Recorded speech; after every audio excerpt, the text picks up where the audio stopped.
Chapter 81 The Seed of Doubt and Pansy's Love. You are listening at novelfull.audio. School Clinic.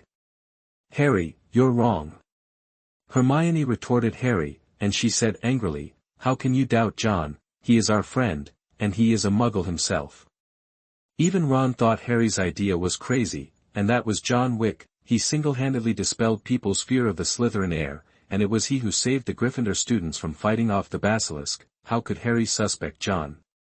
Seeing that his companions didn't believe it, Harry expressed his guess. Think about it, who was the first to discover the Basilisk? John. What's so strange about this? If it wasn't for John, you would have been regarded as a cat murderer by Filch now. Hermione said with a cat face. Harry shook his head, and said seriously, what about the second time, when John came out with the Basilisk? Colin happened to be photographing him, and when Colin went to call the professor, no one would know that he and the snake were together. No wonder what happened. This made Ron feel just a little truth. Think about it, why John didn't suffer too much damage from a dangerous creature like the Basilisk, and he just slept in the hospital. Hermione disagreed. Maybe John is strong enough. Yes, he is indeed powerful. He defeated Slytherin alone. Don't you think these times are too coincidental? Remembering that he had asked Malfoy about it by mistake, Harry had doubts about John. He said, John often disappears, and no one knows where he went. Every time the Basilisk appears, John's prestige becomes higher, as if. It seems that this purpose is to accumulate prestige for John, right?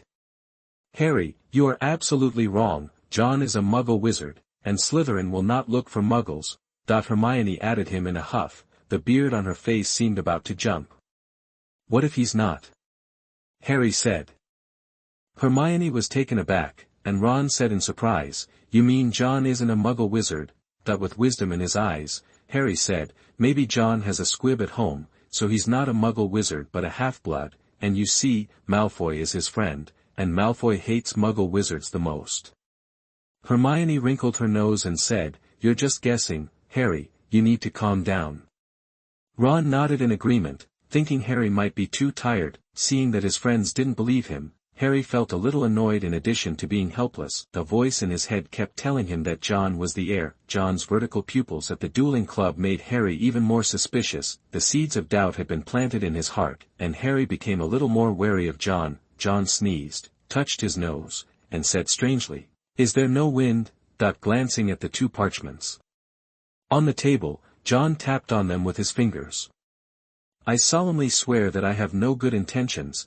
The two parchments were opened to reveal the same map. The moving footprints and names on it are exactly the same, and John successfully reproduced the Marauder's map. Seeing Peter Pettigrew next to Ron above, John said to himself, the Marauder's map is not omnipotent, maybe it only needs a powerful enough confusion spell to confuse it. The Marauder's map is similar to an upgraded version of Zongzi. Although it is very powerful, it can also be disturbed by spells. John wasn't sure how many levels of confusion spells could be done, but it must be level 4 and above. I don't think anyone in the school can do it except Flitwick, who teaches them. Ordinary professors can't do it either, and the only person who has reached this level of confusion spell is the Dean of the 4th Academy. Tapping on the Marauder's map again, John turned off the map. He can now easily apply spells without a staff. Putting away the two Marauders' maps, John didn't want to be picked up by someone with a heart. Of course, if the Weasley twins found themselves taking the map and asking for it, they would be generous. Christmas is over, the new semester is coming, and Hermione will not appear in class for a short time because she has become a cat girl. Without this know-it-all who competes with him, John is a little lonely in class. That's what the so-called Douga seeks to defeat. Neville was very happy when he came back to school because his grandma praised him. The exercise made Neville lose a lot of weight, which made Mrs. Longbottom both gratified and distressed. Fast forward to June, Hermione came out of the hospital, and she was finally cured. Just for some reason, John felt that Harry kept a distance from himself. Could it be that the thing that blamed Harry last time has been exposed? John thought he had found out that he had blamed Harry for the summer vacation.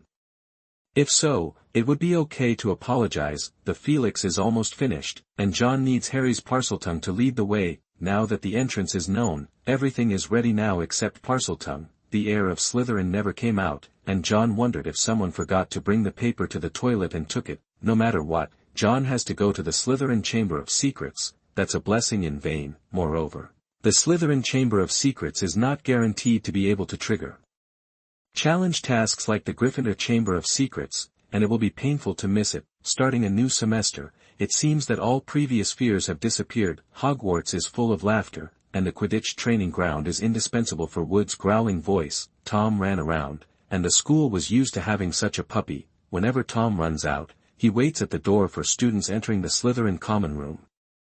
This time was no exception. After Tom came back from looking for Fanya, it squatted obediently at the door. Daphne and Pansy just came back, and Tom followed behind. "Pansy, are you okay? You seem to be absent-minded recently." Daphne found that she seemed obsessed with writing a diary, and she could still see Pansy writing a diary before going to bed at night. When Pansy heard this, the corners of her mouth rose slightly, like a girl in love, a little shy. "I fell in love with someone." "Really?" Daphne was taken aback, and said strangely, "I didn't see any boy you had any relationship with." "It's strange, don't you too, but you still like Wu."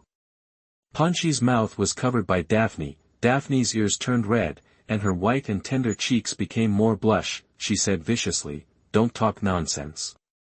Pansy gave her a blank look, curled her lips and said, "It's not a secret anymore." "That's not okay either." Daphne told Pansy to shut up. Tom followed, tilting his head as if they were discussing their master. Barking twice, Tom climbed the stairs with some difficulty on his short legs. Seeing this, Daphne picked him up.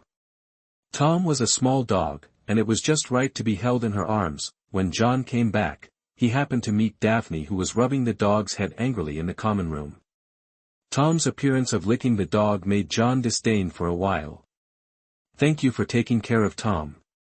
Daphne smiled and said, "I like Tom too. By the way, how are you going to live tomorrow?" She turned her eyes to one side, pretending to mention it unintentionally, and said as if pointing, "Professor Lockhart said that he will give everyone a surprise on Valentine's Day." "Him? Surprise?" But when John heard this, he immediately understood that Lockhart, a restless guy, was going to mess up again. Totally oblivious to what Daphne said about Valentine's Day, his eyelids twitched, and his gut told John that there was absolutely nothing good that Lockhart could do. Because Lockhart showed impressive strength at the beginning, the dueling club aroused the interest of the students, and it has been maintained for a long time. There is now a dueling club event every Saturday night. John thought that Lockhart would calm down like this, but he didn't expect him to continue to do things. It seems that we can't let him be too idle, otherwise he will always want to do something. John has decided that Lockhart must not be left idle any longer. Doesn't he like to write books? Let him go write books and stop being a student. On the second day, when John saw the 12 dwarfs dressed as cupids, he directly covered his face, especially since he received a greeting card for the dwarfs to come to life, immediately died on the spot. Malfoy wanted to laugh but didn't dare to laugh because John was staring at him. Chapter 82 Felicia Completion and Riddle Medal. You are listening at novelfull.audio. Your eyes are as beautiful as a salamander's, and your hair is like oiled silk. Poof, John, what a terrible love letter. Malfoy finally laughed, and John gave him a morose look. I'll throw it away for you, maybe it was that damn Weasley's prank. Malfoy decided to pack up John's love letters, but John snatched them angrily. Forget it, let's keep it. He folded the letter. If it was really sent by a girl, it would be too hurtful to throw it away. Malfoy wiped his hair with his hands and looked at Harry, loudly saying, "Look, our savior got the love letter." Shut up, Malfoy. Harry was being held by the dwarf's knees and refused to leave.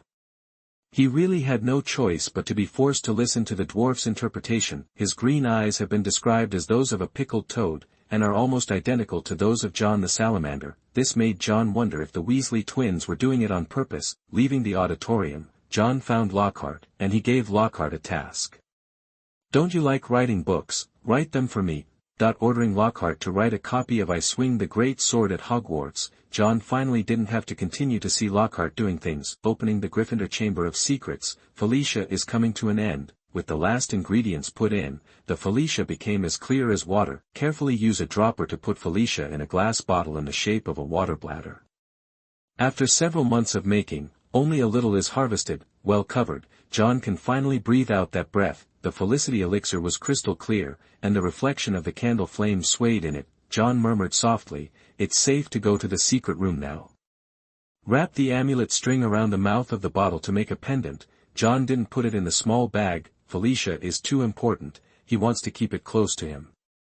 The pendant is worn around the neck and put into the collar for safekeeping. He came to the girls' bathroom on the second floor. No one but him knew that the Chamber of Secrets was in the bathroom. After looking around and confirming that no one had come, he snapped his fingers.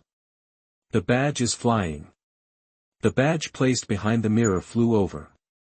John caught the badge with his left hand and the stars on the badge turned light blue. The snake didn't come out. Except for Myrtle, Harry, and the others came over. After pondering for a moment, John put the badge into his pocket. Coming to the broken toilet, John politely knocked on the door. "Myrtle, I need you to do me a favor." Myrtle flew out of the toilet, and she said angrily in a shrill voice, "Myrtle, Myrtle, can you please stop bullying Myrtle?" "Well, if you'd like to do me a favor, I'd be happy to give you a present." John shrugged his shoulders. As a former member of the Celestial Dynasty, he had no choice but to deal with the sophistication of the world. Myrtle stopped crying when she heard that there was a gift, and floated past John a few times. "You know I'm a ghost, right?" That she felt that John was lying. How could the ghost receive the gift? A ghost will only retain the state it was in the second before it died. Like nearly headless Nick, his head has been cut with a little bit of connection, and no matter how hard he tries, he can't get that bit off. This also prevents Nick from joining the headless hunt. Seeing that she didn't believe her, John didn't talk nonsense, and picked up his wand and pointed it at Myrtle. "What are you going to do?" Myrtle screamed and ran about. "Shoo, be quiet." John signaled her to be quiet, and chuckled lightly, "This is my gift to you. Return of the Soul." As the incantation was spoken, a puff of white smoke drifted from the wand, covering Myrtle. Taking out a feather hairpin from the small bag, John held the hairpin in his right hand. The hairpin quickly disappeared in his hand, and the feather hairpin began to emerge from Myrtle's hand. "How can this be done?" Myrtle caressed the hairpin incredulously, and the feather in her hand felt exactly as it had in life. "A simple spell, a material transformation between life and death. Wizards refuse to die and become ghosts. In the magical world, there are also some existences that walk yin and yang, and I just borrow them for use." John said it was easy, but in fact it was extremely difficult. This hairpin is made of thestral feathers, and he has attached the Hogwarts seal, so that the hairpin can become a ghost in Hogwarts. There is some magic about the soul in Toxious magic. This is just an experiment. The real ghost spell in John's mind is that it can transform people after death into ghosts. Strictly speaking, this is black magic. Manipulating life and death, anyone who comes into contact with it must commit a serious crime. John spread out his palms, and the hairpin had turned into a cloud of ashes and slipped out of his hands. He smiled and said, "Can you help me now?" "Of course." Myrtle was so happy, she was running around. John pointed to the faucet with the snake-shaped mark, and said, "I hope you can go in and check along this pipe." The last time John jumped into it, it is not activated now, and it can only rely on Myrtle's ability to travel freely. Ghosts can go to the places they walked before, but fortunately, the Slattery Chamber of Secrets was built by Hogwarts. John can use the Spectre Charm to temporarily make Myrtle a free person. At this point John is grateful to the creator of the Marauders map. Thanks to the Marauders map, otherwise John really wouldn't be able to connect to Hogwarts to create the engraving. Myrtle went down the faucet pipe and shuttled all the way to the very bottom. After a while, about 15 minutes, John heard the toilet flushing. He looked over, and Myrtle appeared from the toilet for some unknown reason. "How did I come back?" Myrtle was a little dazed, and John knew that the ghost spell had failed, so he shook his hand and said, "My spell has failed. It will bring you back to the original point." "That's a pity. I saw a wall with 2 entangled snakes on it." Myrtle couldn't get enough of the rare freedom. She said regretfully, "That wall is enchanted, I can't get through it." "Wall? It should be the secret room." Knowing some information, John expressed his gratitude to Myrtle. After leaving the girls' bathroom, John said to himself, it seems that Harry cannot be left out. He is the key, and I need him. Without a Parseltongue, I couldn't get in even at the door of the Slytherin Chamber of Secrets. John is going to find Harry to cooperate. It's just that when he said this, he didn't notice that someone just passed by and heard it. Harry's wound hurt a little, and a voice rang in his head. He's the key, I need him. A scene appeared in front of his eyes. John walked out of the girls' bathroom with a sullen face, muttering words in his mouth. After this scene, he came to the trophy room. A golden medal appeared with Riddle's name on it. Harry was in a daze, and didn't realize it until Hermione called him a few times. I just said Harry needed to rest. Ron thought he was too tired. The amount of homework for this transfiguration is overwhelming. Hermione was very dissatisfied with this, so she looked down on who's so little, and the Slytherin next door thought we couldn't afford to write 10 more servings, 10 servings per person. Ron, you're right, it's time for me to rest. Harry said suddenly. He stood up and walked outside. His behavior was a little weird. Hermione and Ron looked at each other, and they both saw the doubt in each other's eyes. What's wrong with Harry? John meets Gemma Farley on the first floor, and she talks to John about the diary. I didn't find Riddle's diary, I've searched all over. Okay, I still want to thank you. It would be bad if this thing was taken by other little wizards. Gemma Farley has been very generous in helping her find it, so John will naturally not be too harsh. After she left, John sighed. Tom Riddle, where are you? Stop hiding. Voldemort is like a maggot in the gutter.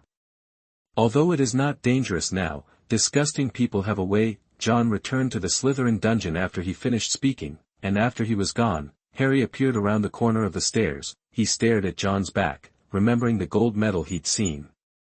John is very afraid of that Riddle. Why? Harry felt that he was getting closer to the truth, and he went to the trophy room he had seen in his mind. There, he saw Riddle's medal, and a diary in the corner seemed to be waiting for a long time. Chapter 83 Harry and Tom. You are listening at novelfull.audio. Harry looked at the special service medal, and he also found Riddle's name elsewhere. He must be excellent. Staring at the list of male student council presidents, Harry said this sentence. He felt that this person might be as good as John, otherwise he wouldn't get these rewards. Suddenly, as if being guided by someone, he turned his head and looked towards the corner. The old diary looks inconspicuous, and it is almost the same color as the ground in the corner. T.M. Riddle. Tom Riddle. Harry noticed the diary and opened the faded cover. On the first page was a name. When Harry saw the name, he instantly remembered what John had said. He didn't know if this was the Riddle John was looking for, but he knew now to take the diary back. Harry went back and forth, and Hermione saw him and urged him to do his homework. Harry nodded absently, and waited until they were almost gone before he mysteriously took out the diary. What's this? It looks old. After the things were taken out, Ron complained. You're quite right, Ron, it's very old, at least 50 years old. Hermione noticed the faded date on it, turned the diary over and opened it, and saw the words written on it. T.M. Riddle. Who is this? Wait a minute, I know the name. Ron recalled the medal he had wiped dozens of times, and was about to speak when Harry cut him off impatiently.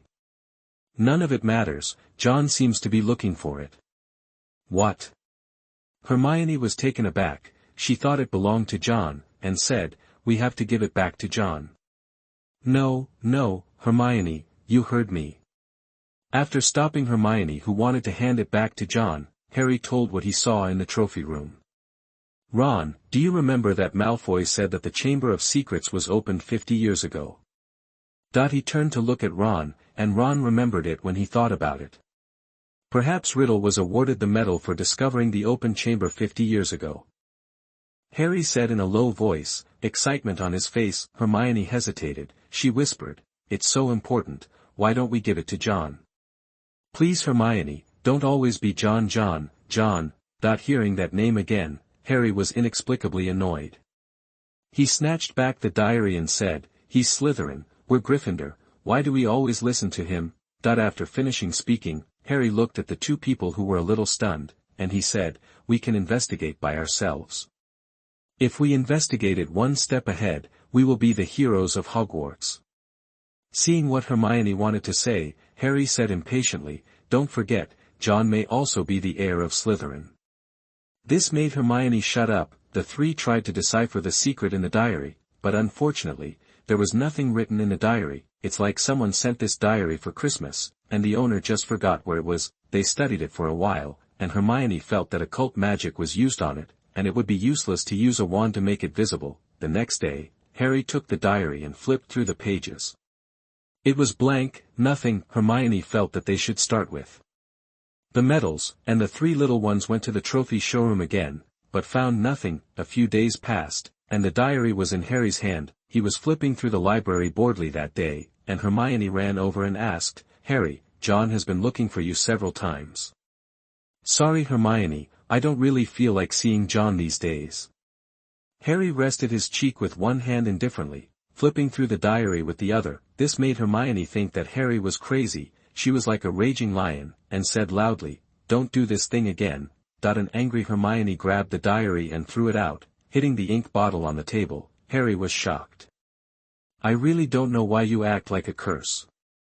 Hermione got angry. She turned and left the library. Ms. Pants opened her mouth, and wanted to tell Hermione to get out, but the other party left first. Harry didn't know whether to chase Hermione or save the diary first. He hesitated again and again, but he still came to the diary. This time, he found out that something was wrong. The ink that should have flowed onto the desktop is now flowing towards the diary. Harry's eyes lit up, and he opened the diary to see the ink being absorbed into it. This reminded Harry of something. He hurriedly took out his pen and wrote a line on the blank page of the diary. "My name is Harry Potter." Looking at the diary anxiously, after less than 3 seconds, the line began to be absorbed by the paper, then oozes on the paper some words that Harry never wrote. "Hello, Harry Potter. My name is Tom Riddle. How did you find my diary?" This miraculous scene made Harry's eyes widen. After the writing disappeared, Harry hurriedly wrote a sentence. "Found in the corner of the trophy room. Fortunately, I used a more permanent method than ink to record my past. That person has always wanted to find me." That person? Harry's heart was beating so fast that he felt like he was about to grasp the truth. "What do you mean?" He trembled with excitement as he scribbled this sentence on the paper. The ink was quickly absorbed, and a line of words resurfaced. "This diary contains some terrible truths, some truths that have been covered up, and some people don't want others to see it." Harry took deep breaths as if he had just finished a run. He tried to calm down, and his intuition told him that this time he had found the truth about the Chamber of Secrets. He wrote this sentence on the paper. "Do you know anything about the Chamber of Secrets? The secret room? Has it opened again? That terrible monster. When I was in the 5th grade, the secret room was opened, and the monster inside attacked several students." There was no concealment in the diary. Harry already knew it was a basilisk, and he quickly wrote on the paper to respond to Riddle. "He looks like a good student who studies hard, but the more he looks at it, the more frightened he becomes." Tom Riddle knew the Chamber of Secrets and its dangers. Harry was one step away from the truth. He wrote on the paper, "Do you know who the murderer is? Rubus Hagrid. He is a giant half-breed, discriminated against by the students. In order to make himself valued, he deliberately released monsters." This line made Harry feel as if he had fallen into an ice cave. He felt a little out of breath, stabilized his trembling right hand with his left hand, and wrote with difficulty, "It's okay if it's not pure blood. The heir of Slytherin picks only the good and the evil. Everything is rounded off." Harry leaned back in his chair, staring blankly at the diary. "John Wick, Muggle-born wizard, the bottom of Slytherin." In order to make himself respected, he opened the Slytherin Chamber of Secrets and used the basilisk inside to establish his prestige. "Why did you become like this, John?" Harry spoke sadly, regretting his friend's turn sour, and at the same time a thought popped into his mind. "I want to stop John, and I can't let him go wrong." Like Tom Riddle stopping Hagrid, Harry didn't realize that he even had doubts about Hagrid. If it were him in the past, he would definitely not be like this. At most, he suspects that Hagrid opened it unintentionally, but now, not only did he not feel that something was wrong, on the contrary, he affirmed the idea. And in the diary, a young Tom Riddle smiles irrepressibly. He held the same diary as Harry in his hand, took out a pen and wrote on it, "I know where the entrance to the secret chamber is. If the secret chamber opens again, I hope you can stop it. Seeing where the Chamber of Secrets was, Harry's eyes lit up. He seemed to see himself stopping John, becoming a school hero and shaking Dumbledore's hand. I will, Harry wrote firmly. Harry boy, where have you been these days? John blocked people after class, but Harry ran away. He was a little helpless, and he didn't know what was wrong with Harry, and he had never seen him so busy. John didn't think that Harry was hiding from him on purpose. After all, he and Harry had a good relationship. He heard Hermione's footsteps stepping on the floor vigorously, and asked with some doubts, Hermione, have you found Harry? Chapter 84 Hagrid's Accident and the Whereabouts of the Diary. You are listening at novelfull.audio. Hearing John's question, Hermione reluctantly said, Harry is studying in the library. She wanted to say that Harry had doubts about John, but was afraid that both friends would leave at the same time. John stood up immediately when he heard that he was in the library. He doesn't want Harry to run away this time. He's missing Parseltongue, so you should open the door for me. Arriving at the library, John did not find Harry. He is completely speechless now. This person is a mouse. He can hide like this. Taking out the Marauder's map directly, John saw that Harry had already returned to the Gryffindor dormitory. Do you want it so fast? Put away the map. John rested his forehead. This Harry, who usually enjoys his night outings so much, is now honest. Walking towards the Slytherin dungeon, John meets Ernie and hears him talking nonsense. The heir of Slytherin has been found, the gamekeeper Rubius Hagrid. John almost tripped over the raised stone bricks and said in surprise, who are you talking about? Ernie Macmillan saw John and said happily, Rubius Hagrid, I just saw people from the Ministry of Magic go to him and take him away. Everyone in Hogwarts who heard the news was a little stunned. That silly-looking Hagrid was actually the heir of Slytherin. John stepped out and met Hagrid before he was sent off. Cornelius Fudge, the Minister of Magic, personally took the people, and he also saw Lucius Malfoy. Hermione and Ron also ran over, and they begged Dumbledore, Professor Dumbledore, they must have made a mistake. I'm sorry miss, we need to get Rubius Hagrid away as soon as possible now. Cornelius Fudge, as long as his position is not involved, can still treat people. Dumbledore's face was not very good, and Hagrid was depressed. Seeing this, Hermione was very anxious. Where are you taking him? Azkaban. Sorry, this has happened before. Fudge looked at the time, and he was also a little impatient. Lucius Malfoy smiled sarcastically, as if all this was his plan. John said to Hagrid with a sullen face, don't worry, I will rescue you. Help. This little wizard doesn't seem to know the danger of Azkaban. Lucius Malfoy looked at John arrogantly, squinting, and said mockingly, unless you go in, you can only see him in your memories. John met that gaze, and said lightly, yes, then we can wait and see. Such an attitude made Lucius Malfoy sink his face. Thinking of something, he gave a very mocking smile, and left with the Ministry of Magic. Ron couldn't believe it. They took Hagrid away like this. He looked at Dumbledore. Professor Dumbledore, what should you do? Sorry Weasley, for now we'll just have to wait. After Dumbledore finished speaking, he looked at John. He was a little curious about how John would save Hagrid, and John looked at the departing Ministry of Magic. His eyes flickered with strangeness, and the corner of his mouth drew a sneer. He murmured, the Ministry of Magic is not one man's Ministry of Magic. This matter exploded at Hogwarts, and Harry saw it too. Uncharacteristically, he didn't come out to help, but said to himself, I should help. John returned to the dormitory, and Basil sent some letters. After some time, Hagrid, who was supposed to be sent to Azkaban, was miraculously detained at the Ministry of Magic. It was nothing short of a miracle. I heard Lucius Malfoy was furious about it. He teamed up with other Hogwarts school managers to temporarily suspend Dumbledore.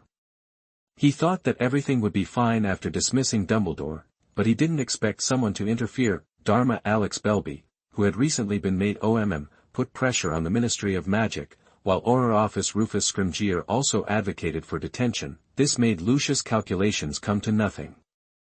And all this is because of the letter John wrote. Lucius never imagined that the little wizard he despised had such great energy. Auror Office 20 sets of amulets and ring of strike. John looked at the conditions proposed by Rufus Scrimgeour. They hadn't known each other for a long time, and the other party would not help for free. the Auror office is very interested in the equipment that John sent over last time. Auror is a dangerous profession. You don't know when a dark wizard will cast a death curse on you. Amulets solve this problem very well, especially the Whomping Willow amulet is extremely sensitive, and simple maliciousness will also make it alert. Dharma Alex is honest, this time it's for nothing. After receiving the reply from Dharma Alex, John had a toothache. This kind of help in vain is really owed. He thought for a while, took out his notes, turned to a page and copied it, put this note in an envelope and let Basil send it over. John thinks that Dharma Alex will be interested in this research. If successful, it might be a breakthrough in history. I wanted to find someone else, but it seems that I can't use it. After closing the contact list with the silver cover, John breathed a sigh of relief. It seems that the Ministry of Magic is not sure whether it is Hagrid, or the attitude will not be so relaxed. We need to find the diary and enter the secret room as soon as possible. He was worried that something would happen if he continued to delay. In the later time, John began to crouch over Harry with the Marauder's map. It just feels like Harry also took the Marauder's map, and he can dodge it accurately every time. Over time, John also knew that Harry was avoiding him. Although he didn't understand why Harry was suddenly alienated, he knew that he couldn't catch Harry. That being the case, John decided to take a different approach. He got Malfoy. Draco, it's time to test your results. Malfoy was taken aback by what was said, and most of them didn't hear clearly, but he understood that John asked him to catch Harry. Malfoy would definitely not refuse such a good thing. As long as it could make Potter embarrassed, he would be willing to accompany him. Before the plan was implemented, there was a change on John's side. First, Daphne finds John and tells him about Pansy's latest love affair. She seems to be in a relationship with an invisible person. I have seen her talking to herself a few times. Daphne is terrified by her girlfriend's recent strange behavior, as if Pansy has been cursed. As soon as John heard that Pansy was writing a diary, his mind went off with a bang. You mean a diary? John grabbed Daphne's hand with some excitement and asked, do you know what she wrote? The sudden action made Daphne blush. Fortunately, she is not a girl with a pure love brain and understands the priorities of things. I don't know, she never shows us. Daphne tried to peek, but Pansy was strictly guarded. After recalling it carefully, she hesitated and said, but that boy seems to be called Tom. I thought she called your Tom. These words are a bit convoluted, but John is sure that it is a diary that has been searched to no avail. It's not a waste of time to break through the iron shoes. A smile appeared on John's face. Where is she? Lounge. John rushed directly to the lounge, and pulled Malfoy, who was about to pick on Harry. Pansy has a boyfriend, why don't you go and see? These words directly made Malfoy furious. Obviously he came first. How could he be pried away? Put aside the scar-headed Potter, he wanted to see for himself how much better that guy was than himself. John, Malfoy, Daphne, Goyle, Crabbe, a group of people rushed to the lounge, where Pansy was still staring at the big squid outside the window and giggling. Suddenly surrounded by several people, John asked Goyle and Crabbe to push Pansy on the sofa. John ordered, Daphne, go to the bedroom and find the diary.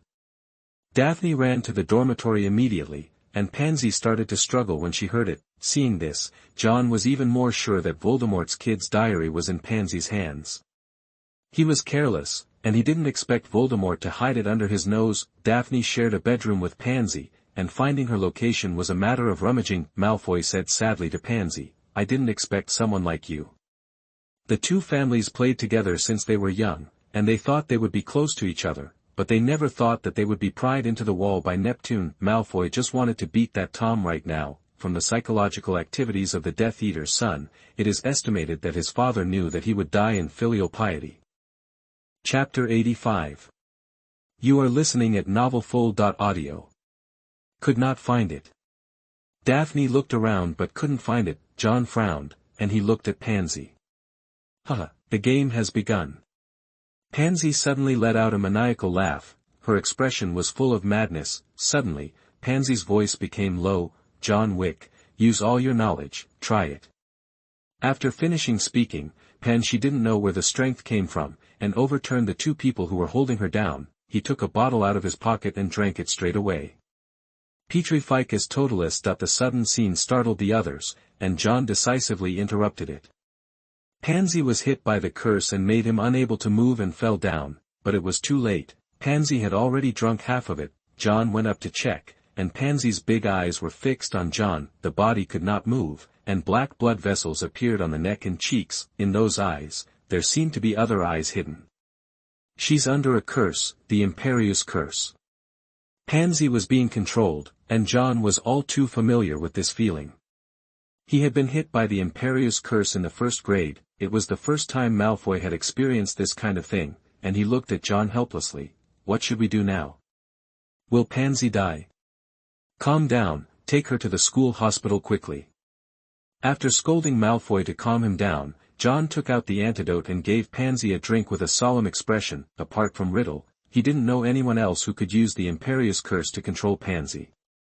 No, Ginny said that she was controlled unintentionally. Why can he use the Imperious curse? The more John thought about it, the more something went wrong, and the group sent Pansy to the school hospital. He had a vague feeling that the situation was getting out of control. School clinic. Ms. Pomfrey received emergency treatment, Malfoy was kicked out at a loss, and Daphne sat outside the school hospital with her head bowed. Riddle, you are declaring war on me. A cold light flashed in his eyes, and John became angry this time. It was good that he didn't hurt his own people before, but now Pansy was being manipulated in front of him. This is undoubtedly provoking John. I need to find that diary.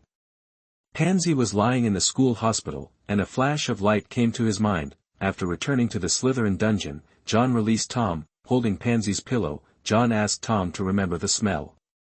Go find the diary.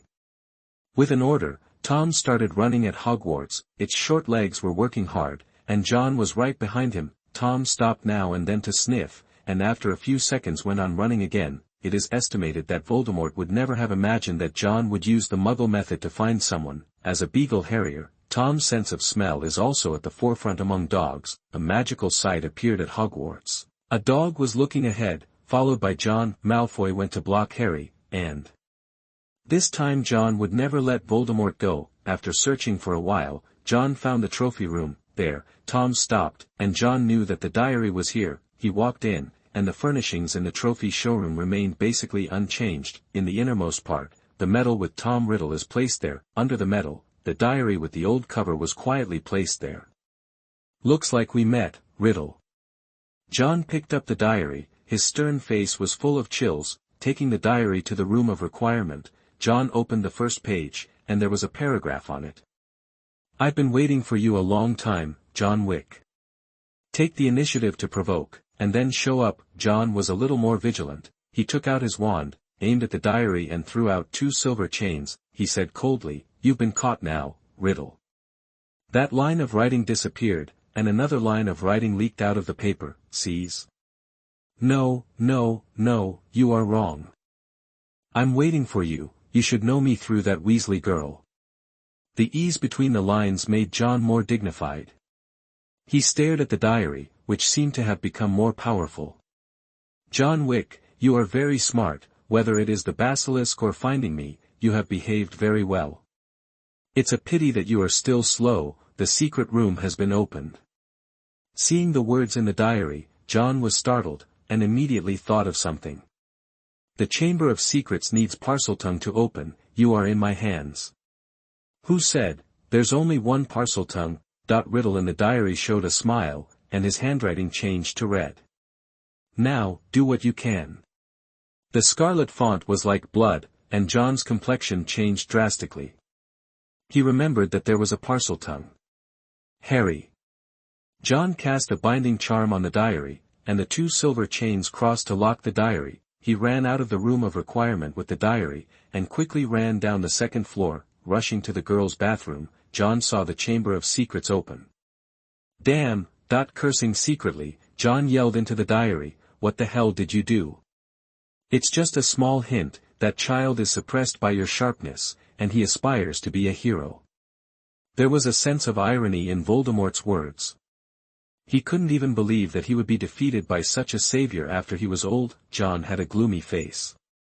He used a super sense spell on the passage, and the situation in the passage was fed back to his brain. John, what's the matter? Malfoy missed Harry, who happened to see John running to the girls' bathroom. Before John could explain, he locked the diary again and threw it to Malfoy. Draco, go find Professor Snape, don't let anyone touch this diary. After he finished speaking, he jumped down from the aisle. Malfoy wanted to follow, but when he saw the dark passage, he swallowed and said to himself, I'd better find Professor Snape. Goyle, Crabbe, let's go. He took away 2 followers, and John experienced free fall again, using his flying boots before reaching the bottom. After falling, John looked to another passage. Where did Harry go? After arriving, the door of the secret room that should have been the wall was opened. John walked inside, and at the same time, a system prompt came from his ear to complete the task of finding the Slytherin Chamber of Secrets. He is cautious, every step is careful. It was one side of a long, dimly lit room, many stone pillars, engraved with entangled serpents, soared to support the ceiling that melted into the darkness above. The room is filled with green and mysterious mist, and long treacherous black shadows are cast down. John walked inside and said loudly, Harry, where are you? The silence echoed John's voice. Already with the blessing of the snake catcher, John was ready to fight a wave of basilisks. He reached out and touched his pendant necklace, opened the Felicity elixir on it, and John drank it in one gulp. Suddenly, a mysterious feeling filled the brain. John felt that everything became clear before his eyes, and his eyes were bright. Inside the room there is a statue that is as high as the room. His old-fashioned monkey-like face and his sparse long beard almost reached the hem of the stone. Carved wizard, this is Slytherin's Chamber of Secrets, so it goes without saying who the owner of this statue is. Salazar Slytherin. John seemed to sense it, and he looked at the huge stone face. The mouth of that face was open, and a dark passage seemed to lead far away. Leave from here, Riddle, what are you going to do? In the state of Felicity potion, John was blessed with luck. He trusted his instincts and headed for the passage. The walls of the passage are smooth, as if there are marks left by years of crawling. John used the flying boots and walked all the way towards the passage. Along the passage, he saw many things hidden in the Slytherin statues. Moving on, a light appeared before his eyes. Accelerating one step and leaping out, trees appeared in front of John. This is the Forbidden Forest. Unexpectedly, the Slytherin Chamber of Secrets is also connected to the Forbidden Forest, which also explains why the basilisk can stay in the Chamber of Secrets for almost 1,000 years. Many bones were exposed in the wild, and John found a direction to chase. There were traces of crushed bones running all the way on the ground, and John saw Harry. He seems to have recovered a bit at this time. The basilisk, which was blind in one eye, kept sliding with Harry, but Harry didn't dare to move on it. This is the depths of the Forbidden Forest, which is full of dangers, and it cannot be allowed to continue. Pulling out his wand, John's shattering curse turned into a ball of white light and hit the basilisk. The basilisk roared in pain, and Harry was thrown flying. John drew out his sword, his eyes turned into vertical pupils, and whispered in the language of dragons. I am a fire dragon.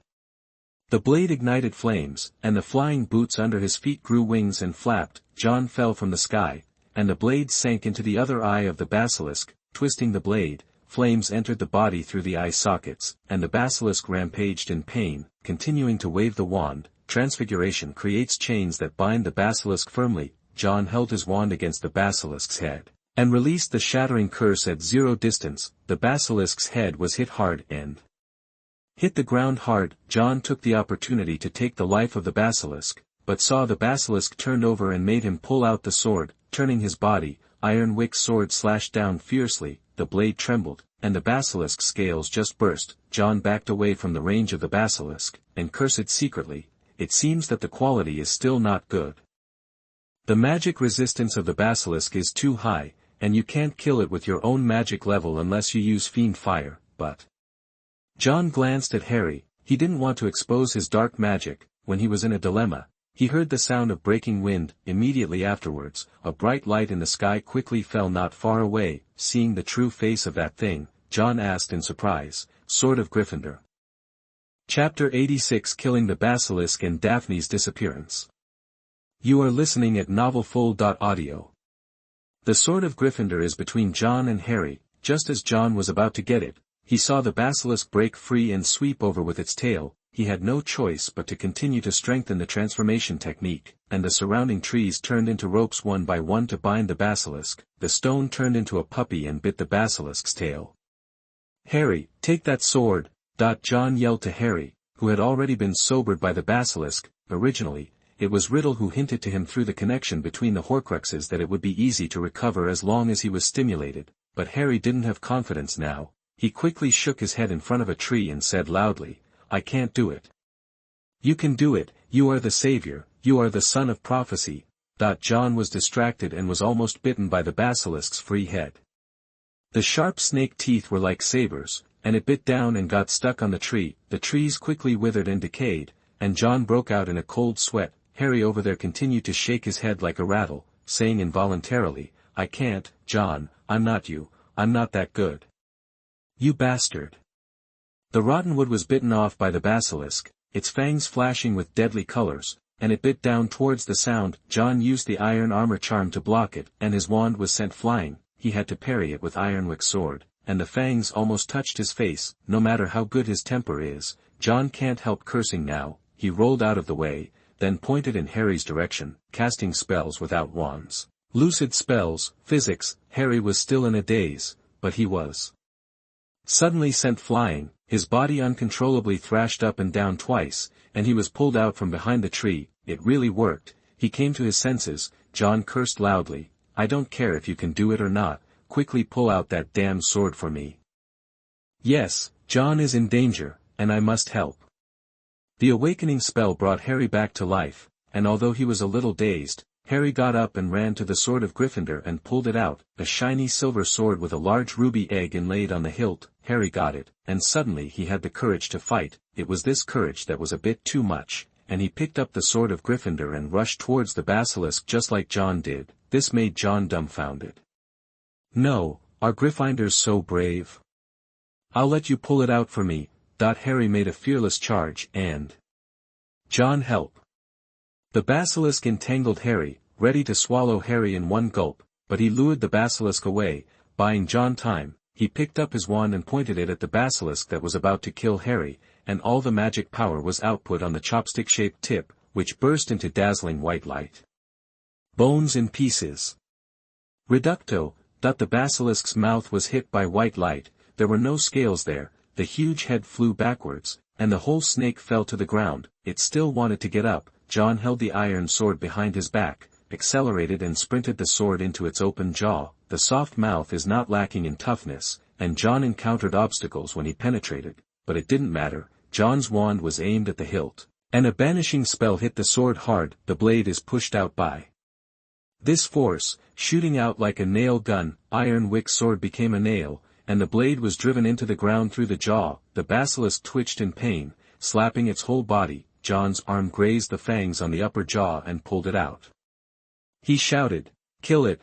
Harry, who was sore all over, reacted, and he rushed forward with his sword in hand, slashed at the basilisk's head with a sword, awkwardly, stuck in the middle. John was speechless, and now the basilisk hurt even more.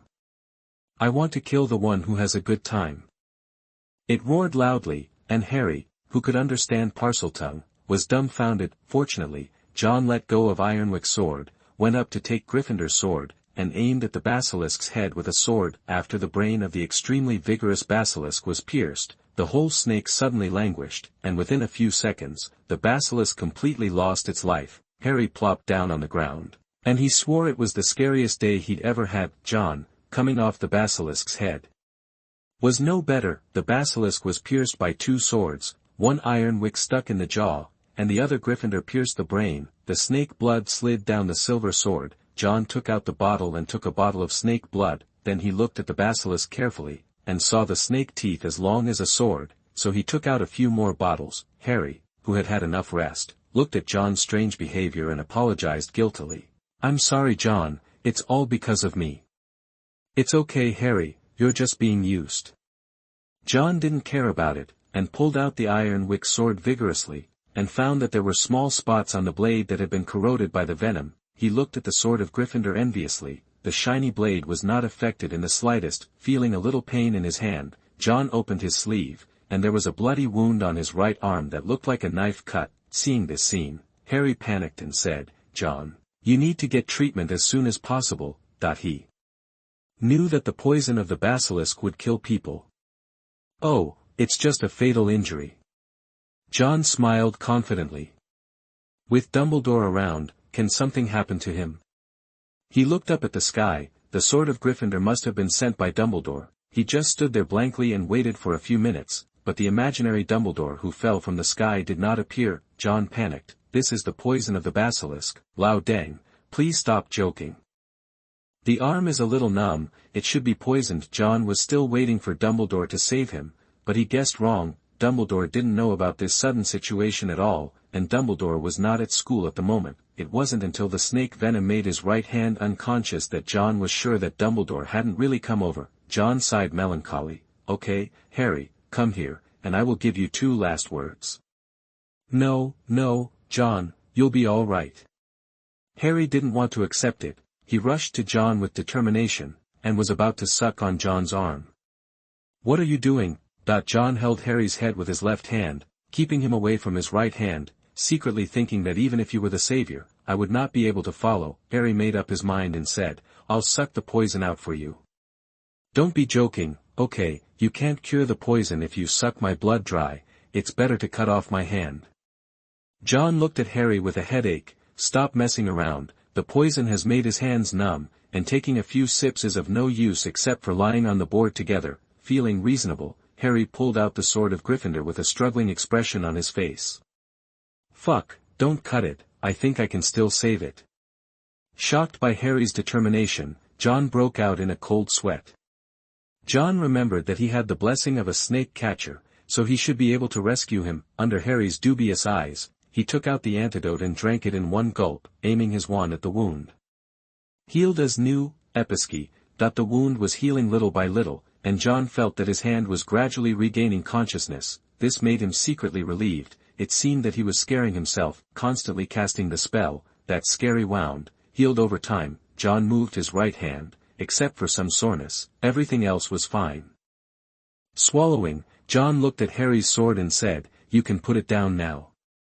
Harry put down the sword, and John walked up to the basilisk, which was full of treasures, but unfortunately he couldn't take it away. He stared at the poisonous teeth. These were precious. I pried them off one by one, and stuffed the fangs into John's small bag. Let's go back. With the basilisk out of the way, it's time for John to go back. The two were a little sloppy, and John couldn't care less about it. After the treatment, his stomach was rumbling. Even Harry, who had been hypnotized by Riddle before, was also frightened after recovering. You mean you put that diary there? John was lost in thought as he listened to Harry speak. What the hell is Riddle up to? He told me that you opened the secret room, and he has a way to stop you, so Harry felt guilty and embarrassed, and when he recovered carefully, he realized what a stupid thing he had done. John is also speechless. You don't listen to my words. Do you believe in a paper man in a notebook? The two returned to the Slytherin Chamber of Secrets, and John passed the room inside the statue. After thinking about it, he would come again next time. Coming out of the passage, in the girls' washroom, Snape had been waiting for a long time. John Wick, Harry Potter. Professor Snape's face was livid. John smiled coyly, and said sincerely, I have my reasons. Do you believe it? Professor Snape looked at John coldly, as if to say, believe me or not. After finally explaining it clearly to Professor Snape, John showed him the basilisk fangs. Professor McGonagall came and saw this scene, and rushed the two little guys to the school hospital for examination. Harry was all right. He was a little tired, but he was a little bruised. But when it came to John, Madame Pomfrey wondered if the child was faking illness. Except for the sloppy clothes, John was not injured at all, not even a bit of skin. If Harry hadn't seen John being bitten with his own eyes, he probably thought John had just rolled in the mud, showing off wildly in the auditorium. John is going to find Malfoy to get back the diary. When he found Malfoy, he gave bad news. Daphne is gone. Chapter 87, Re-entering the Forbidden Forest and the Invisible Beast. You are listening at novelfull.audio. Gone. John was taken aback. Where could Daphne go? In his impression, apart from occasionally liking to sit next to him, this beautiful Slytherin girl's biggest impression was arrogance, except for John, even Malfoy and the others. Daphne didn't bother to look at them, Malfoy said guiltily. She ran away with the diary. Draco, let me tell you what's good about you.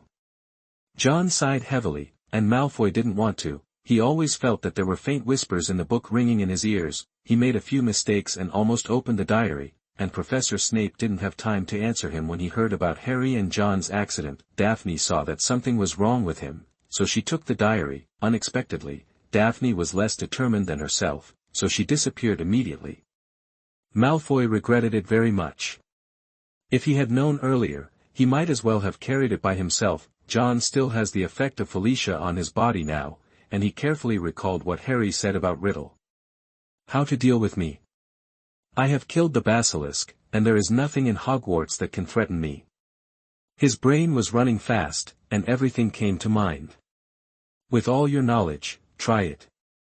Thinking of Pansy's words, a flash of light came to John's mind. He asked anxiously, "Where is Pansy's poison bottle?" Malfoy was taken aback, not sure what the poison was about. After thinking about it carefully, he said, "Professor Snape took it away."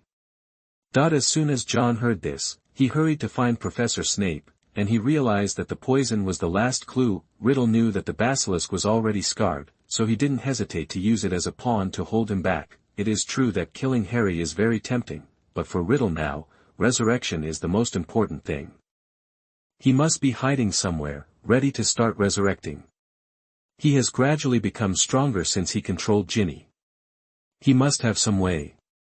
Recalling the state of several people who held the diary successively, Ginny became weak, Pansy also became weird, Harry was secretly hypnotized, and Malfoy was also affected by the sound. Without exception, their bodies were all affected, and Riddle's influence was growing. At the beginning, they could only communicate through text, and later they could hypnotize and see souls. These are all related to changing the holder, which is probably caused by the diary absorbing the magic power and vitality of the holder. In other words, Riddle's change comes from the little wizard's physical decline. He originally wanted to find the next wizard to absorb in the trophy showroom, but John found it with Tom. John's own magic power and high energy will not be affected, so Riddle deliberately let John know that Harry is going to the Chamber of Secrets. Damn it, the Dark Lord's IQ shouldn't be underestimated.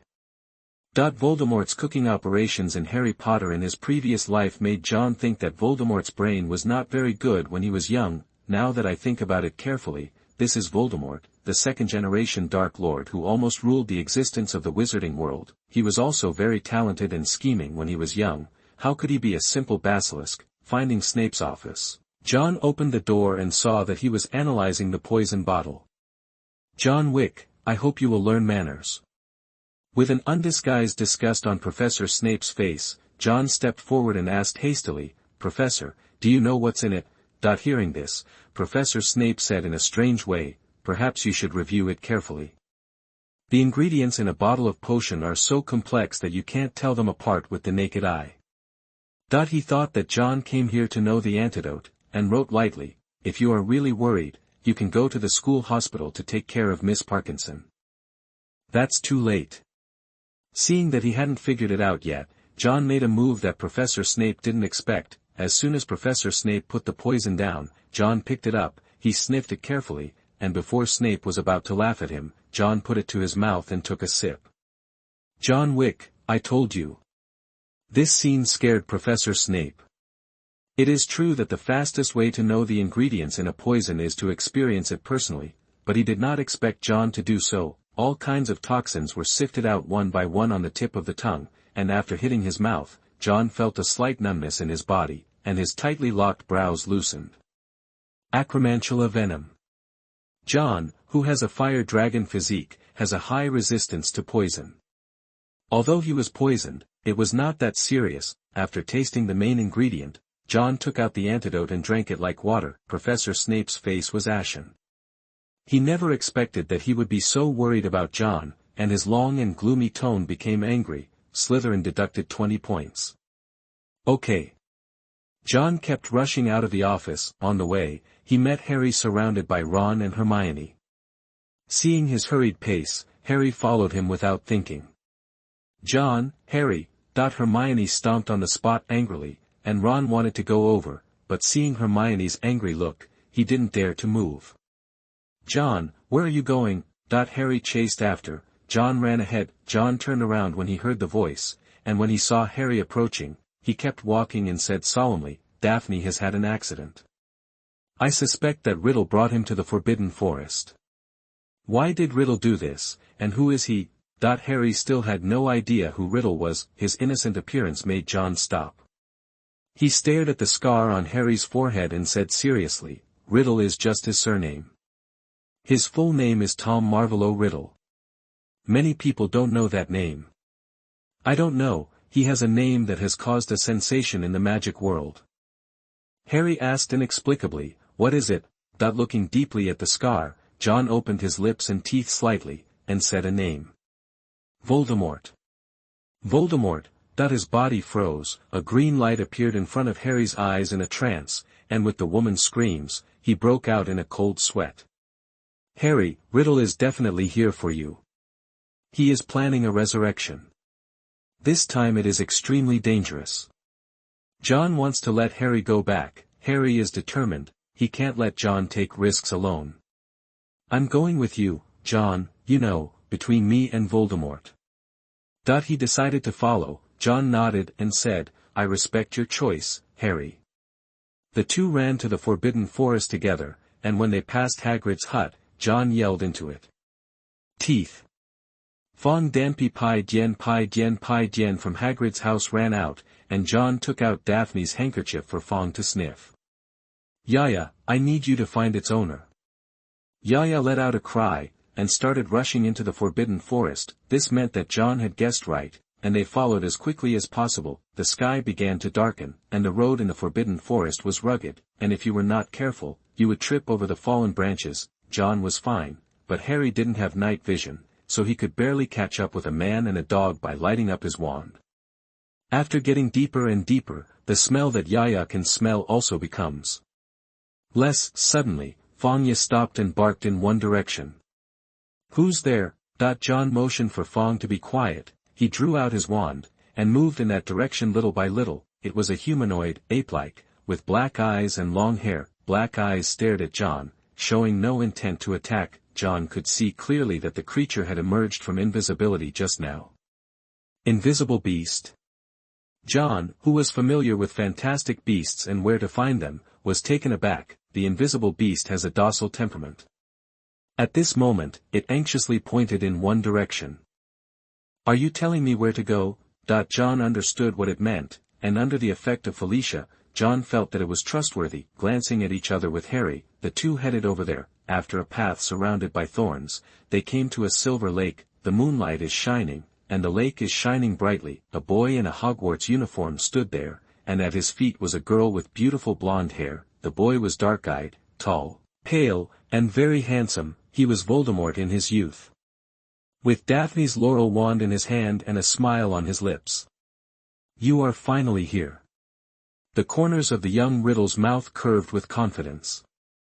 He was holding a wand, and he didn't take the two of them seriously. That useless old snake, it seems that he is dead, but it doesn't matter, I will take action.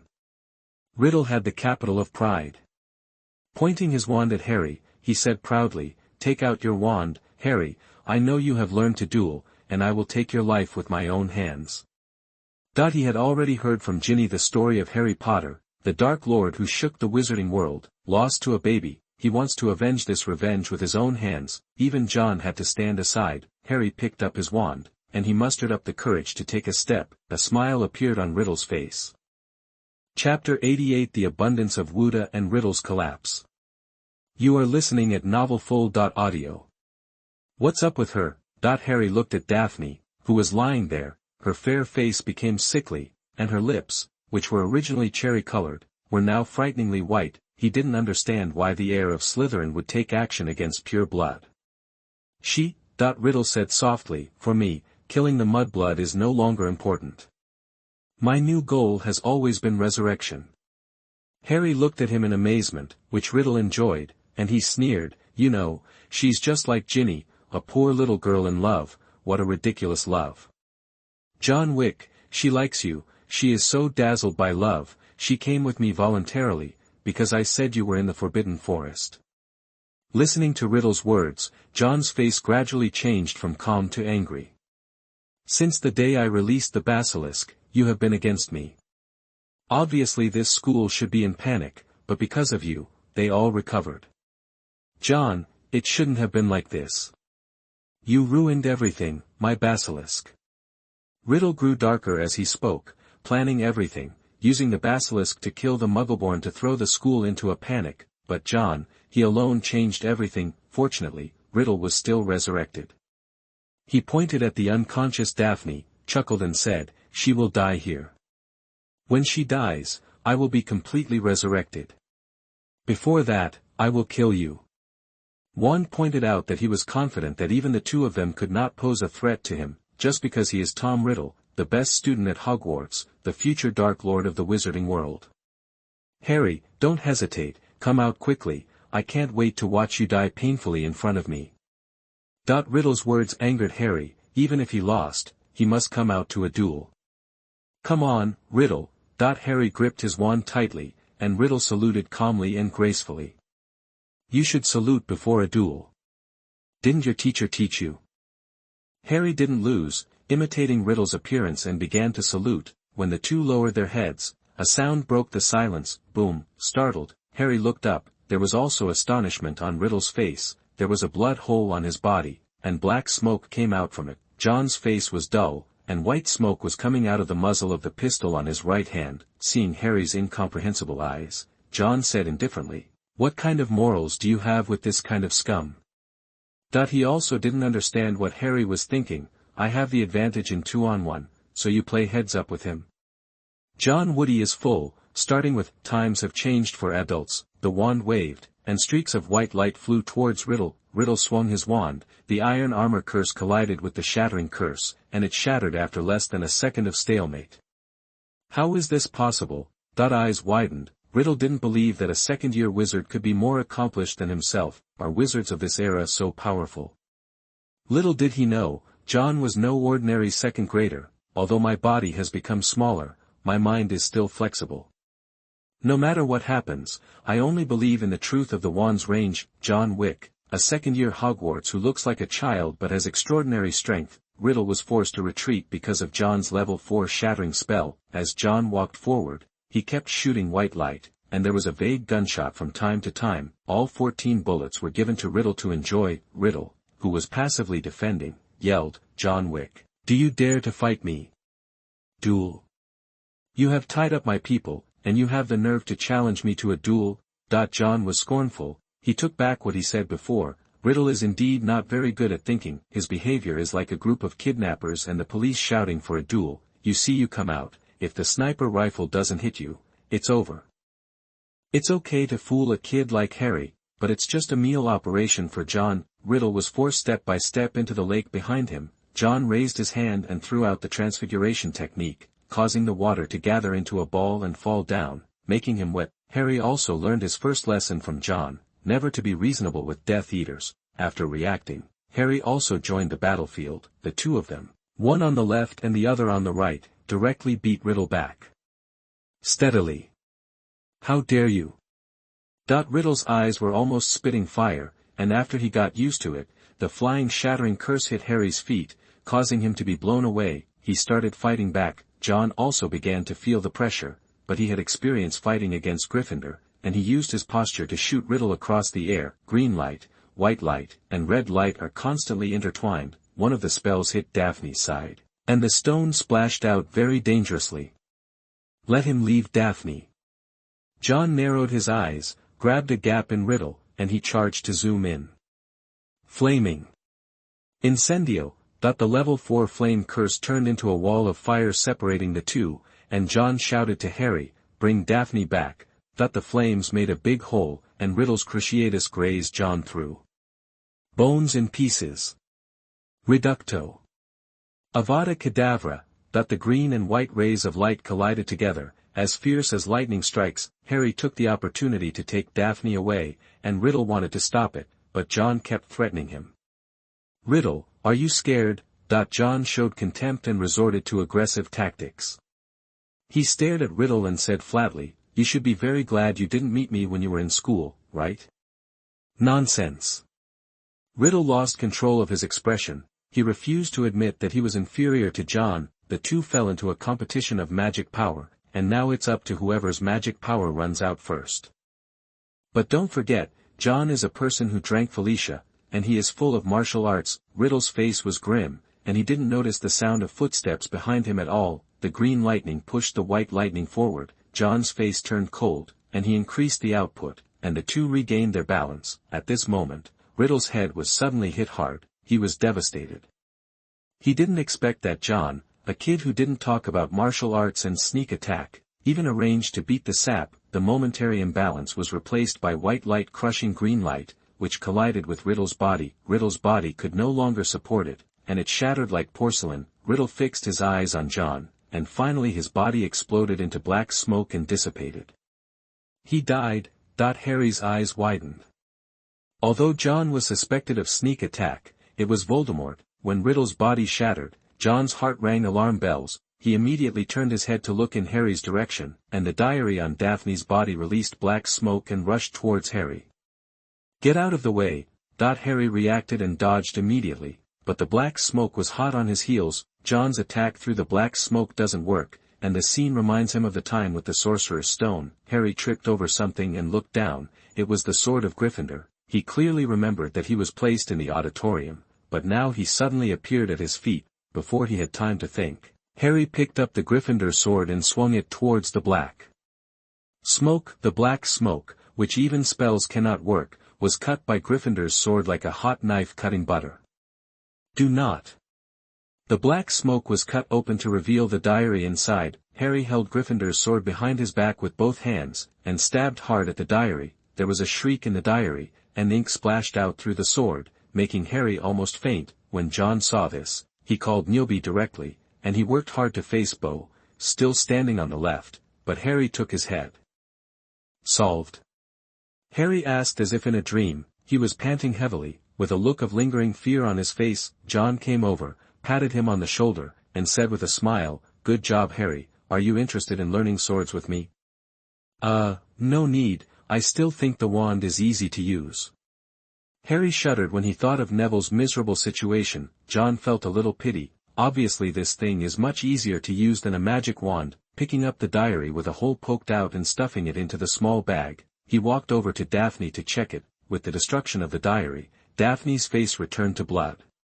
"It will probably take a while to sleep." Staring at that pretty face, John considered a question. "Carrying someone on the back seems quite tiring." Touching his chin, John glanced at Harry. "There is a free labor here." Harry inexplicably felt a little chilly, thinking that he would need an extra layer of quilt to sleep tonight. Chapter 89: The Spider Nest and the Red Fiendfire. You are listening at novelfull.audio. After a while, Harry turned his back on Daphne with a bitter face, and John is thanking the invisible beast. "Thank you for your help." If it wasn't for the invisible beast hitting the sap just now, it is estimated that John would not be able to win so easily. Unexpectedly, this invisible beast with thick eyebrows and big eyes likes to play sneak attacks. John shook hands with it, regardless of whether the invisible beast knew what it meant. The invisible beast's big eyes changed into colorful lights, and it suddenly screamed anxiously. When John was wondering, there were rustling sounds around him. Why does this voice sound familiar? Looking at the source of the strange sound, John looked up, and saw a spider the size of a small car staring at it. "Run!" John resolutely chose to run away. The dog Yaya had long since disappeared. He must have sensed the danger, otherwise he would be a dog. When Harry saw those huge spiders, he was also frightened, wishing he could use the polymorph technique to create two legs. The two ran wildly in the forbidden forest, and then, they saw the spider nest. John almost scolded his mother. He ran into a spider's nest. Unexpectedly, Riddle did not cause any danger, but these spiders were behind the Orioles. The Acromantula's 8 eyes flashed greedily, and it let out a shrill cry to attack them. "Harry, fight!" John drew his wand and aimed a white light at the nearest spider, whose body exploded like a watermelon. He and these spiders are old friends. With someone behind his back, Harry flicked his wand with difficulty to fight back, it's just that his attack was still a bit different from John's. John saw a spider about to pounce on Harry's back, so he immediately turned around and hit back. Spiders retreat. The hit spider flew out, but John attracted a big spider. He didn't stop when he turned around, and took out the sword from the small bag. When the big spider came, John happened to split the spider's head with his sword. With a sword in his right hand and a wand in his left hand, the wand can attack from a distance, and the iron sword can fight in close combat. John was both offensive and defensive, but he couldn't stand duel. He was forced back step by step, and finally stayed with Harry. Harry was gasping for breath, and his shaking hands were usually after overdrawing his magic power. He has no magic power now. John didn't have much left. He and Riddle fought a wave of magic power, and now it's a bit vain. How to do? John's mind turned quickly, and the spiders around him continued to come out. At this moment, a strange sound came from a distance. D. Harry and John looked over, two huge eyes glowing white, rampaging among the spiders. Wrong, not the eyes, it's headlights. Harry. Ron's voice came from inside the car, and John also saw a fluffy head, which was Hermione. The three little ones meet here, and the Weasley family's magic car crashes into the spider pile. Yaya barked loudly inside. Hermione, Ron. Harry was pleasantly surprised and moved, and his little friend came to rescue him. The car door opened. Harry ran in with Daphne on his back, and shouted at John, "John, come up quickly." Surrounded by spiders, John's expression changed a few times. He stared at the nest full of spiders, and the clay figurines were three-pointed. The giant eight-eyed spider almost ate itself last time, and it did it again this time. No matter how good-tempered John was, he didn't want to let these guys go. He jumped onto the roof of the car amidst Harry's urging. The spider rushed towards the car. John took a deep breath, clenched his wand tightly and drew a big circle around him. Fiendfire. Red flames spewed from the tip of the staff. John's eyes turned into vertical pupils, and an emotion called anger enveloped his whole body. The red flame turned into a giant dragon, and the approaching spider was ignited by fierce flame, and the fire dragon spit out flames and burned all the spiders. Wherever it passed, the shadow of the red dragon turned into a sea of flames. John felt the magic power burning rapidly in his body, and he controlled Fiendfire with both hands to part a path. The screams and howls of the spiders continued, and the three little ones were stunned. Yaya shivered and curled up in the back seat, and the invisible beast ran into the car at some point. Run! Ron kicked the accelerator and rushed out of the sea of flames, and John used the last magic power to send the dragon into the spider's lair. If you want to eat me, I will let you exterminate. Anger appeared on John's face, and the spider's nest became a disaster. Countless spiders were burned to death by the fire dragon inside, and the old Aragog was terrified. Its indulgence almost killed off the offspring of the Acromantula. The spider silk in the lair became the best fuel, and the fire dragon raged for a full 2 hours before finally stopping. Thick smoke floated into the sky, forming dark clouds. Rain fell, and the Aragog tribe was almost dead. The Weasley family's magic car rushed all the way to the edge of the Forbidden Forest. John jumped off the roof, and his mood calmed down a lot. It seems that you can't drink too much, Felicia. John had lingering fears in his heart. He realized that his emotions just now were not right. He remembered the record of Felix elixir. Drinking too much of this thing would cause poisoning, and it would also make people arrogant and reckless. He never used Fiendfire, and apart from being black magic, the main thing was instability. Unless the magic power can be one level higher than Fiendfire, it will be very difficult to control Fiendfire alone. John burned the spider's nest clean with a fire. He was happy, but he didn't know if Hagrid would cry when he came back. The three little ones got out of the car, and John carried Daphne out. The magic car slammed its doors, then sped back into the Forbidden Forest. Has this car become wild? John was a little dazed and didn't understand what this operation was. Hermione came over angrily, pointed at the noses of John and Harry, and said angrily, "How can you be so reckless? You violated at least 50 school rules." The angry Hermione didn't care if you were the savior or John Wick. The two were scolded like children who saw their parents. Ron didn't dare to interrupt the whole time, showing his family status. Harry poked John with his elbow, motioning For him to go up and say something nice, John thought for a while and said, "It's not Harry's fault, Riddle took Daphne away, and I'm a little confused." Hermione, whose anger was gradually dissipating, noticed Daphne. This girl was very beautiful, and she often appeared by John's side. Ron wondered, "Who is Riddle?" "Oh, it's Voldemort," John said lightly. Harry nodded quickly from the side.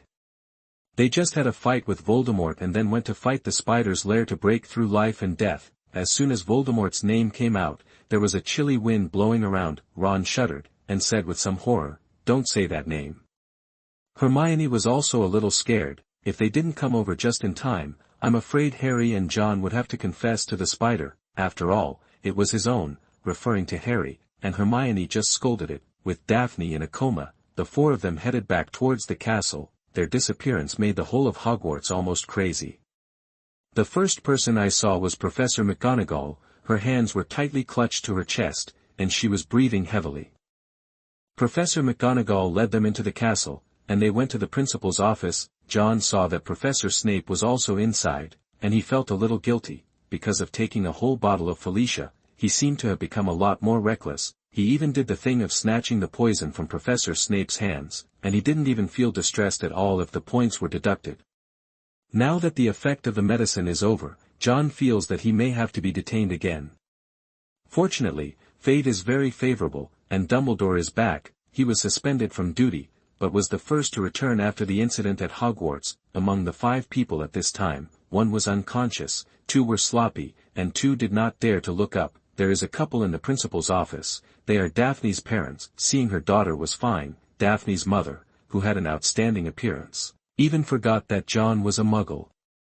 "Greenglass will never forget your kindness," Daphne's father said solemnly. With that expression, it felt as if John stomped his cabbage. Not just the Greengrass family, but another family too. Mrs. Weasley hugged Harry excitedly. Ginny had confessed everything to Dumbledore, and Dumbledore felt compelled to have the Weasleys come. John was also hugged excitedly by Mrs. Weasley. If it weren't for these 2 children, Ginny would be charged with killing a classmate, putting down the diary and the sword of Gryffindor. John also took out the snake teeth of strong evidence. Now that the evidence is solid, and with Harry's 10-minute explanation, Ginny will naturally not be blamed. "Well done, Harry, John." Dumbledore didn't hesitate to praise, although the 2 of them broke 100 school rules together, but the Gryffindors never cared about these. Well, neither did the Slytherins. Jean Cancan's Special Contribution Award fell on a few people. Ron's happiness came so suddenly that he didn't expect to have it himself. Just now, Hermione wanted to kill him. "Bravely broke into the Forbidden Forest to rescue your classmates, Ron Weasley, you deserve this." Dumbledore praised by name, and then looked at the nervous Hermione. He said gently, "Wisdom and brave, Miss Hermione Granger, you notified the professors at the first time and protected your friends, you are also worth it." Chapter 90 Dreadful Malfoy and Free Dobby. You are listening at novelfull.audio. Then there was Harry, and Dumbledore glanced at the sword of Gryffindor that Harry had brought back. With a smile on his face, he said a bunch. "Anyway, it's similar to the guys smashing you as a Gryffindor." Finally, it was John. John was a little guilty and set himself on fire. I didn't see Professor Snape next to him. His teeth were about to gnaw. After all, there was a student who dared to drink poison directly, and the most troublesome teacher was him. Smart, brave, strong, trust in peers, never abandon any student. Mr. John Wick, you dare to take risks for your companions, and your dedication deserves applause. Upon hearing this, John asked cautiously, "Professor, do you still lack some wisdom?" Dumbledore's words froze. "You dared to use your body to test the poison, and you still want me to praise your wisdom?" Passing over the request silently, Dumbledore made a quick science introduction about who Tom Riddle was. This made the parents scream again and again. "You know, Minerva," Dumbledore said to McGonagall thoughtfully, "I think these things are worthy of a banquet to celebrate. May I ask you to inform the kitchen?" Professor McGonagall knew that Dumbledore was going to talk to the little wizard alone, so she agreed decisively. She left, taking several parents and Daphne with her. Dumbledore turned to Professor Snape again, and said, "Severus, we still have a cat that needs treatment, don't we?" Professor Snape's face was ugly, which made Harry and Ron secretly happy. Professor Snape had no choice but to agree in the end. Professor Sprout's mandrake was already mature, and he did not forget to give a few people a glance before leaving. John felt dizzy for a while, and he felt that he might have become the #1 problem with Professor Snape. Facing Dumbledore, the pressure on the four of them did not decrease. Dumbledore's scrutinizing eyes passed over John's face, and he said, "You have all won the Special Contribution Award, especially Harry and Ron. Sometimes you can only talk without words." Dumbledore blinked, and the two who were afraid of being expelled for violating the school rules again were relieved. "Let me see, the three of you each earned 200 points for Gryffindor, John, and you also earned 200 points for Slytherin." When John heard this, he called Gryffindor so terrifying. This time, he scored points, and Gryffindor quickly surpassed Slytherin. Even with points to join, he still bowed his head in front of Gryffindor. Harry was very happy. Although he knew that these points were a bit watery, it was Gryffindor's honor to win against Slytherin. Hermione pursed her lips, and she hesitated. "Professor, we didn't do anything, isn't that a little too much?" Dumbledore smiled. "If you can say this, it is worth 200 points. Just force it." John was slandered. What did the referee say about cheating? Well, Hermione and the others saved themselves, so John had to admit it. As if he could hear John's inner thoughts, Dumbledore glanced at John. "But sometimes the means are too exaggerated." John hurriedly put on a smile, and he didn't know if Dumbledore was talking about his anger, but thinking of Dumbledore, the unfathomable white devil, it is better to be a man. Because of John's intervention, Lockhart is still writing hard in the office. Naturally, there is no role for him. Harry wanted to ask something that had been bothering him. He blurted out, "Professor Dumbledore. Riddle said in his diary that I resemble him." "That's what he said." Dumbledore looked at Harry thoughtfully from under his bushy silver brows. "What do you think, Harry?" "I'm not like him." Harry was a little excited, his voice amplified a little. "I'm in Gryffindor, I'm." While talking, Harry was silent. Recalling the time he put on the Sorting Hat, he hesitated and said, "The Sorting Hat told me that I would be excellent in Slytherin. For a while, everyone thought I was Slytherin's heir, because I can speak Parseltongue." He hoped that Dumbledore could give him an explanation, because that lack of self-confidence caused him to be controlled by Riddle later. "Harry, you speak Parseltongue." Dumbledore said calmly, "Because Voldemort can speak Parseltongue, he is the last heir of Slytherin, and if I'm not mistaken, he also transferred some of his magic powers on you." "He didn't mean to, I'm sure of that." These words made Harry dumbfounded, and Harry was discouraged immediately. "So I should be in Slytherin, the Sorting Hat may see Slytherin's ability in me." "It put you in Gryffindor." Dumbledore took the words unhurriedly. "Harry, you happen to possess many of the qualities that Salazar Slytherin particularly valued in his students. Some rare gifts of his own, Parseltongue, resourcefulness, strong will, and a certain disregard for the rules of the law." Listening to Dumbledore talking about Slytherin, John found that their eyes were all focused on him. Harry recalls John directly attacking Riddle. Resourceful. Ron remembered when John couldn't help touching Professor McGonagall's tabby cat in the first grade. Strong-willed. Hermione raised her eyebrows, as if smiling. Contempt for the rules of the law. "Hey, you guys are enough." John wondered what was wrong with him. "What's wrong with me being Slytherin? Wouldn't Slytherin be allowed to have a left-handed wand and a right-handed sword? Didn't you see that Merlin swung his sword too? If you look at me like this again, be careful, I will sue you for defamation." Dumbledore also had a strange face. If Harry hadn't returned with the Gryffindor sword, he would have thought that John was the Gryffindor. After all, not everyone has the courage to drink poison directly. In order to make Harry stick to the belief of the Gryffindors, Dumbledore also showed off the sword of Gryffindor. "Only a true Gryffindor can make it appear, Harry." Dumbledore's original intention was to make Harry firm in his belief, but this made Harry look weird. He hesitated to say, "Professor, John may have been chosen for this sword." Dumbledore was taken aback for a moment. He didn't know who summoned the sword of Gryffindor, and when he found out, the sword of Gryffindor had disappeared. Seeing that it was Harry holding it, he thought it was Harry who had summoned it. Harry said, "The sword fell from the sky and landed between me and John." Dumbledore was lost in thought. how does this count? It doesn't matter, just treat you as a Gryffindor, Harry. John comforted Harry, it's just that these words don't sound like consolation, and Dumbledore has no other way, no one can tell the sword of Gryffindor. John continues to protect the school. Dumbledore still wanted to say a few words to John, he blinked at the thought of all the things John had done, hoping he didn't burn the school down. John smiled awkwardly, that was really not intentional. After saying a few words, they prepared to leave. Just as the door was being opened, the door was pushed open, almost hitting John's nose, and John reached out and pushed the door back rudely. Dumbledore. Whoops! Lucius Malfoy held his red nose, he looked behind the door, and John looked at him, raising his eyebrows provocatively. This made Lucius, who was already full of anger, almost run away. On his arm, Dobby was still wrapped in bandages. Today I was looking for trouble with Dumbledore, so Lucius let this muggle off for the time being. He walked up to Dumbledore angrily. John didn't want to watch the rest of the adults wrangling. He walked out the door and looked back at the three little ones that seemed to be glued together. He was speechless. As expected of Gryffindor, everyone likes to gossip. After walking out the door and waiting for a while, John saw Lucius, who came out with a disheveled face. Lucius also glared at John. Can John bear it? When Harry came out, he still had some desire. John grabbed him, blinked and said, Harry, I think you can save a free soul. What?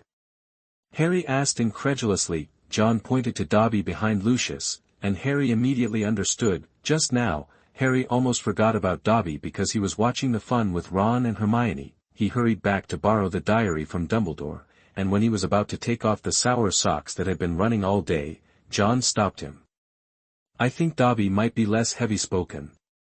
Taking out his wand to conjure a new sock, John handed it to Harry. Harry tucked it in the book knowingly, then ran to return it to Lucius. When Lucius saw a sock, he took it out angrily and threw it away, and threw the diary to Harry as if to wash away the relationship. Dobby caught the sock as if he had caught the key to freedom, and held it aloft, being removed from the position of director and taken away as a house slave. Lucius was so furious that he even wanted to do something, which was much better than directly beating his former master after being free. Lucius left in a daze. John watched his back as he left, and unconsciously rubbed his wand with his fingers. Lucius Malfoy. Reading this name, John's eyes were deep. After returning to the auditorium, John saw the sleepy-eyed students in pajamas. I don't know what Dumbledore was thinking, and a banquet was held in the middle of the night.